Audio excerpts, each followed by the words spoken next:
side. You're watching WBRC Fox 6 News. Good Day, Alabama.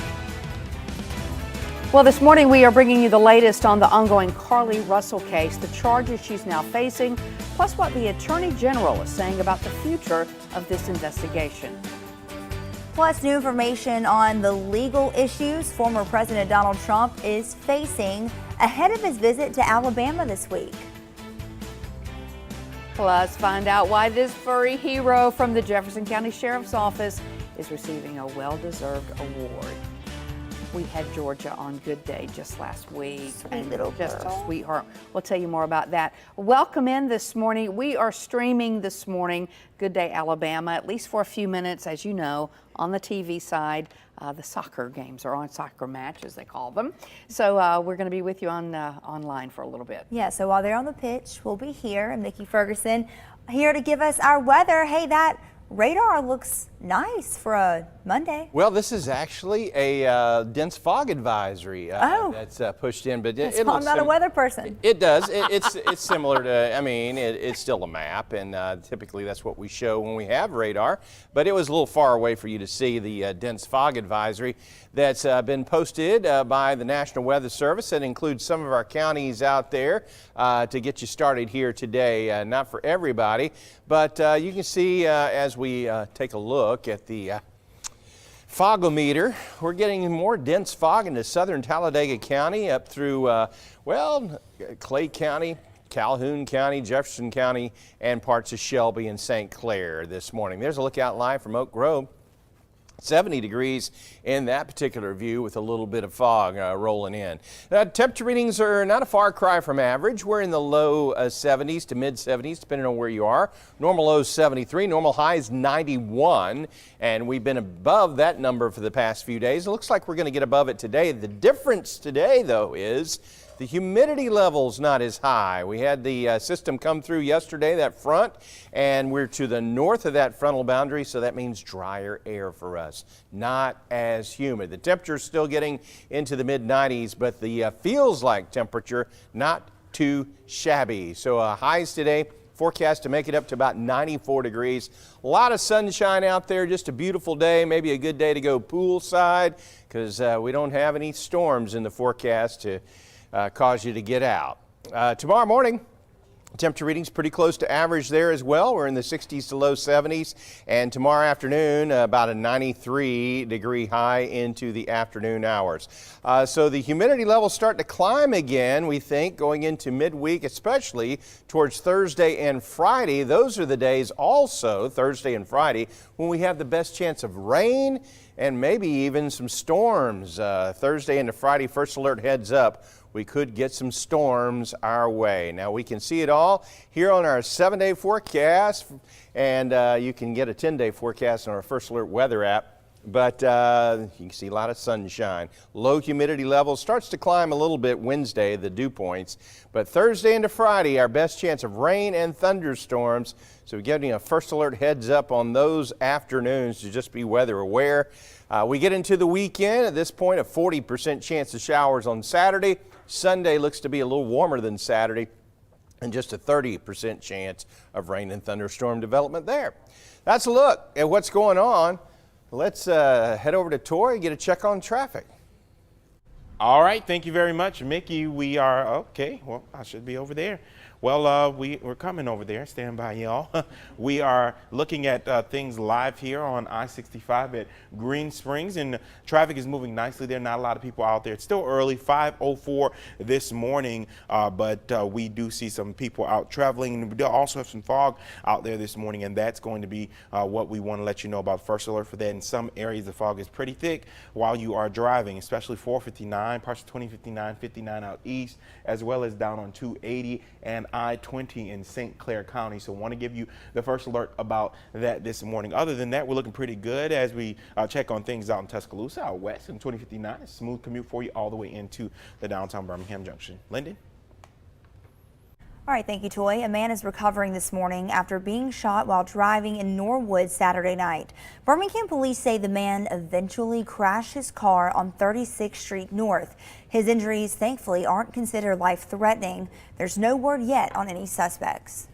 Well, this morning, the latest on the Carly Russell case. The 26-year-old has been booked on 2 misdemeanor counts for lying to police. Both counts could lead to a year in jail.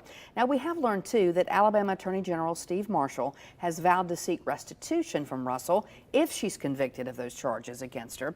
Because of all the national attention this case is getting, Hoover Police asked Marshall to help. We don't see this as a victimless crime. There are significant hours spent, resources expended as a result of this investigation.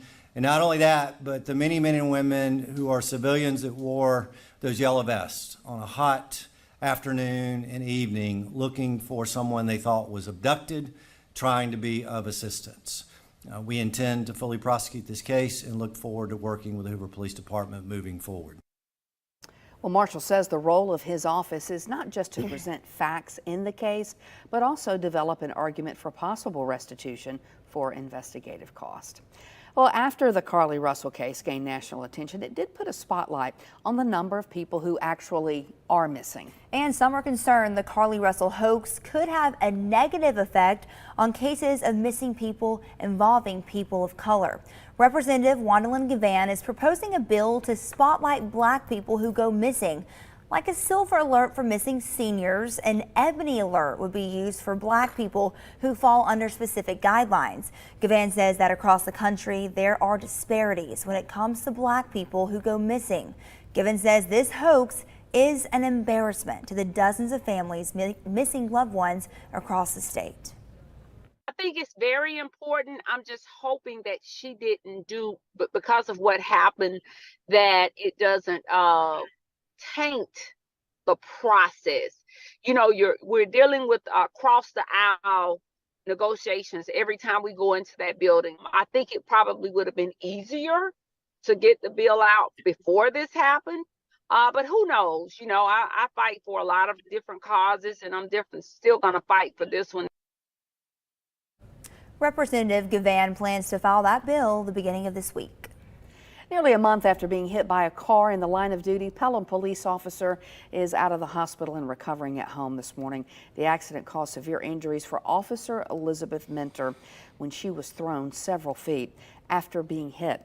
Pelham police this week releasing a statement from her saying she has about 9 weeks until she can try walking, but everything is healing on track. Police say they also have identified the driver who hit Officer Minter. They expect to have additional information within the next month. A home in Chilton County was almost destroyed after a lightning strike hit their home, causing it to catch fire. This all happened in Jemison on Saturday afternoon. Crews were on scene in about 5 minutes, but soon after, another lightning strike hit a water main line, so the crews had to shuttle water in to fight the fire. The hot weather made this even harder to fight. We've got medics on scene to help induce any kind of extreme measures or whatever we may have if we have anyone experiencing heat exhaustion. Thank goodness to the local community who has supplied us with an abundance of bottled water for our first responders here.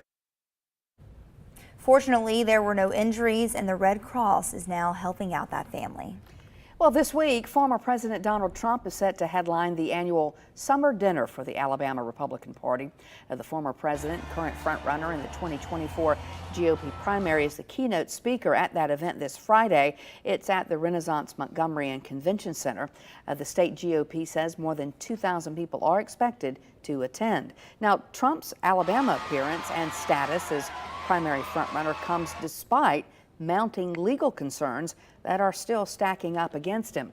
Just this week, 3 additional felony charges were added in the classified documents case he's now facing. And that's all on top of an indictment related to hush money payments in Manhattan. The former president himself said he believes he will be indicted in an election conspiracy case in Georgia and a federal investigation into the January 6th riot.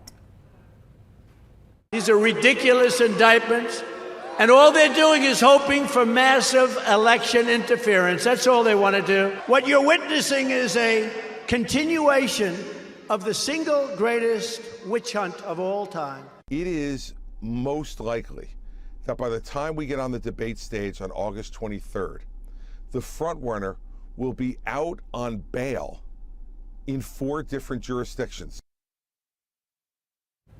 And as you may remember, the first GOP primary presidential debate is set to take place August 23rd.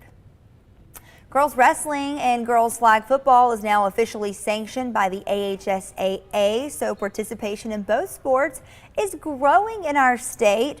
Both will become championship sports and will be crowning a state champion when this new classification period starts in 2024. The last 2 Super 7s, though, did crown a flag football champion. Isn't that cool? All right, well, this 4-legged member of the Jefferson County Sheriff's Office is on her way to being a national hero. This is Georgia, a part of the agency's Victim Assistance Unit. She helps people who are in difficult situations. She's in the running for the American Hero Dog Award. Georgia recently visited Hillcrest Behavioral Services and the Alabama Clinical School to deliver some smiles. This dog is phenomenal.